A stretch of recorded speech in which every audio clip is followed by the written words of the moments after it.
Welcome to The Explainer. Today, we're going to unravel one of the most fundamental, most important connections in all of physics, the link between electricity and magnetism. And it all starts with a question that, for centuries, nobody could quite answer. I mean, think about it. On one hand, you've got this massive, powerful bolt of lightning. And on the other, a tiny, delicate compass needle. They seem like they're from completely different worlds, right? But it turns out, thanks to a surprising discovery, they're actually two sides of the very same incredible coin. For literally thousands of years, electricity and magnetism were seen as two totally separate mysteries. You had static electricity, rubbing amber and making things stick, and you had magnetism from these weird rocks called lodestones. Two different things. End of story. Until one day in 1820, when a classroom lecture accidentally changed everything. So let's zoom in on that one moment of discovery. It's a fantastic story of pure scientific serendipity, and it's all thanks to a Danish physicist named Hans Christian Ørsted. So picture this. Ørsted is in the middle of giving a lecture.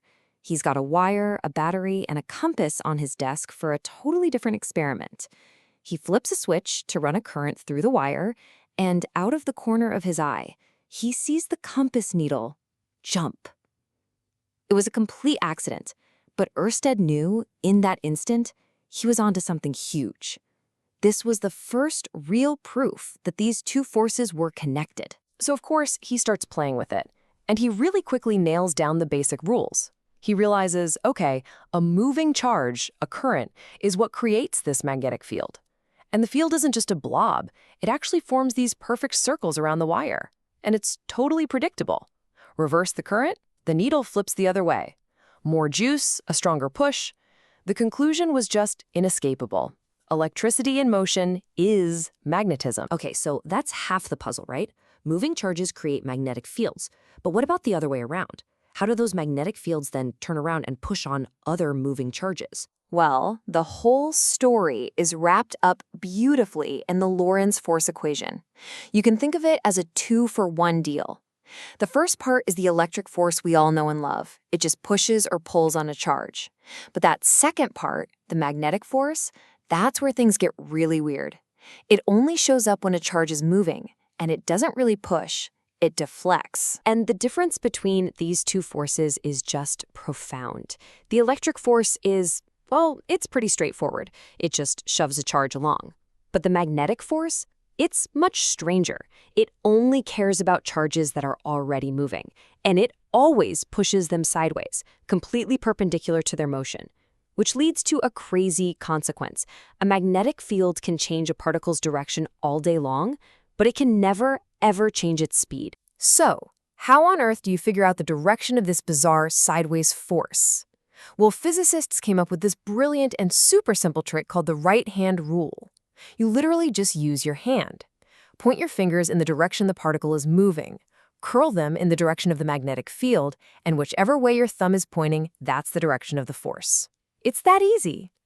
Oh, and just remember, if the charge is negative, like an electron, the force is just in the exact opposite direction of your thumb. And here is the ultimate result of that constant sideways push. A force that's always perpendicular to your motion doesn't push you forward. It swings you around in a circle. It's always turning the particle, but never speeding it up or slowing it down. And this isn't just some neat little quirk. This is the fundamental principle that lets us build giant particle accelerators that can steer beams of protons around and around at almost the speed of light. All right, let's flip the coin over. We've seen how magnetic fields can push charges around. But how do we actually calculate the field that a current creates in the first place? How do we find its shape and its strength? For that, we need the Biot-Savart law. Now, this equation looks a little intimidating, but it's basically the master recipe for magnetism. It lets us calculate the exact magnetic field produced by any electric current, no matter how weirdly shaped the wire is. You tell it how the current is flowing, and it spits out the magnetic field. And it's fascinating to compare it to the law for electricity, Coulomb's law. Now, both fields get weaker with distance in the same way. But the source of each field is totally different. An electric field comes from a simple static charge, but a magnetic field, it comes from a moving charge, a current that has a direction, and that directional nature of the source is what makes magnetic fields so much richer and more complex. Now, while the Biot-Savart law is always true, let's be honest, actually using it can be a mathematical nightmare. But luckily for us, in situations with a lot of symmetry, like a nice, long, straight wire, there's a much, much more elegant shortcut. And this is it, Ampere's law. It is an absolute work of genius. It gives us this beautiful shortcut.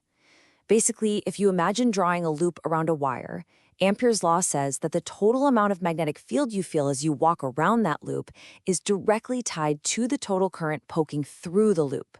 It's this incredibly profound and simple link between a field and its source. And when we apply Ampere's law to that long wire, it effortlessly confirms everything Oersted first saw. The field lines are perfect circles, and they get stronger with more current or when you get closer. But it also reveals something deeper, something fundamental. Magnetic field lines are always closed loops. They have no beginning and no end. That's a huge difference from electric fields, which always start and end on charges. So this brings us to the big payoff. We've got our two main ideas. Moving charges create magnetic fields, and those fields then exert forces on other moving charges. So what happens when we put it all together and build something useful? Well, if you take a simple loop of wire and run a current through it, it basically turns into a tiny electromagnet. It has a north and a south pole. Now, when you put that little loop inside a bigger, external magnetic field, something really cool happens. It doesn't get pushed or pulled, it gets twisted. The field tries to make the loop line up with it. And that twisting force, that torque, is the fundamental secret behind every single electric motor on the planet. And we can harness that twisting force not just to make things spin, but also to measure stuff. In a device called a moving coil galvanometer, that magnetic torque works against a tiny spring. So the more current you send through the coil, the stronger the twist, and the farther a little needle moves across a dial. Now, a galvanometer is super sensitive, which is great, but it means it can't handle big currents. So to turn it into a useful ammeter, you do a really clever trick. You add a wire with almost no resistance, called a shunt, in parallel. This basically gives the current an easy street to flow down, so most of it bypasses the delicate instrument, and the needle just measures the tiny fraction that takes the hard path. And to build a voltmeter, you do the exact opposite. Now you want to measure voltage without drawing a bunch of current and messing up the circuit you're measuring. So you put a resistor with a huge resistance in series with the galvanometer. This basically chokes off the flow, making sure only a tiny current gets through, and the needle's deflection is then proportional to the voltage. And all of this leaves us with one final kind of mind-bending thought. Ampere's big idea that all magnetism comes from tiny little circulating currents was a stroke of genius, and it's mostly right.